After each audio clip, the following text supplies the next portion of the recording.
يعلن شيء وما يمارس شيء آخر. يعني هل هذه السياسة من ممكن القول يعني بأنها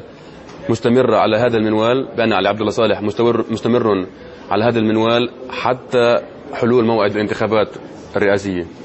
والله هذا هو طرح من ضمن التعليلات، لكن نعتقد بأنه الأوضاع في اليمن لن تتحمل وقتا طويلا، ولهذا لابد على المجتمع يعني الشعب اليمني مدرك لهذا، والقوى السياسية في الشعب اليمني أو المعارضة في الشعب اليمني مدركة لأهمية الوقت، والقوى الإقليمية مدركة لأهمية الوقت في اليمن، والقوى الدولية الآن دخلت وعرفت بأنه أن الوقت ليس في صالح الحل السلمي الآمن المطلوب لليمن. والله هذا يعني مجلس الأمن نحن كمعارضة نقول بأنه كان الحل السياسي السلمي الآمن كان ممكن أن يتم محليا، والرئيس هو الذي طلب من دول الخليج التدخل أو التوسط ونقله إلى المجال الإقليمي، ثم يبدو أن دول الخليج يئست من كثرة مواعيد الرئيس، وأنه يعلن شيء ويمارس شيء آخر، كأنها قد أعطت الضوء الأخضر من نقل الموضوع إلى مجلس الأمن. ما الذي لمستموه من المسؤولين الروس خلال اجتماعكم معهم بالأمس؟ كانت يعني وسائل الإعلام تنقل، والرئيس نفسه في بعض خطاباته الأخيرة أشار إلى أنه روسيا والصين سيكون موقفها مختلف عن الأمريكان وعن الأوروبيين، واتضح لنا من خلال لقائنا أن الأصدقاء الروس مدركين ما يدور في اليمن، كان مهمتنا الأساسية الذي حرصنا يعني لأن تتاح هذه الزيارة هو طرح وجهة نظر المعارضة لأصحاب القرار في روسيا،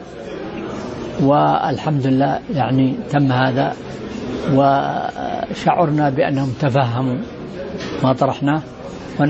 وما طرحنا نحن هو ليس في فقط مصلحة اليمن وهي الأصل بالنسبة لنا، وإنما أيضا في مصلحة العلاقة الروسية اليمنية سواء حاضرا أو مستقبلا. دكتور، يعني فيما يخص عملية التحقيقات في الهجوم على الرئيس اليمني، ما الجديد؟ مع الأسف أن هذا الحادث بالرغم من أنه كان مدان من الجميع بما فيها المعارضة أدانته، لأن المعارضة لا تؤمن بالحل الذي يقوم على العنف، هي ضد العنف بكل أشكاله، وأدانته، وهو حادث مثل هذا الحجم من حق كل يمني أن يعرف حقيقة ما جرى، لكن مع الأسف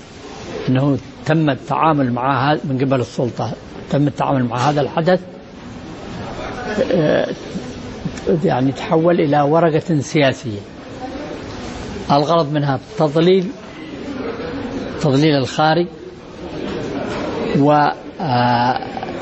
وتضييع القضية وتحويلها إلى ورقة لتصفية حسابات، فأصبح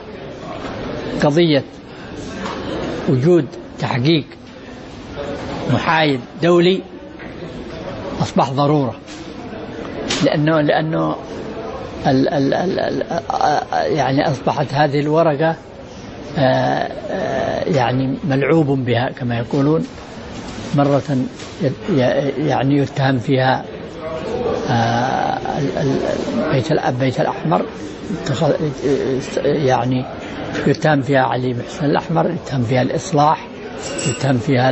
القاعدة، بل اتهمت أمريكا في يوم من الأيام، اتهمت أمريكا. طبعا هذا أصبح الوصول إلى الحقيقة عن طريق هؤلاء، مع أن المسؤول الأول يفترض أن المسؤولية الأولى تقع على من هم مسؤولين عن أمن الرئيس وعن أمن دار الرئاسة، لكن الذي حدث هو هذا التخبط، وهذا جعل الأمر أنه لا يمكن الاعتماد على أي تحقيق ما لم يكن تحقيق محايد دولي بإمكانات تستطيع أن توصل الناس إلى الحقيقة التي من حق اليمنيين أن يعرفونها، وأن لا تتحول إلى ورقة سياسية لتصفية الحسابات. السيد عبد الوهاب الأنسي، الأمين العام للتجمع اليمني للإصلاح، نشكرك جزيل الشكر على هذه المشاركة، كما نشكركم أعزائي المشاهدين على حسن المتابعة، وإلى لقاء جديد.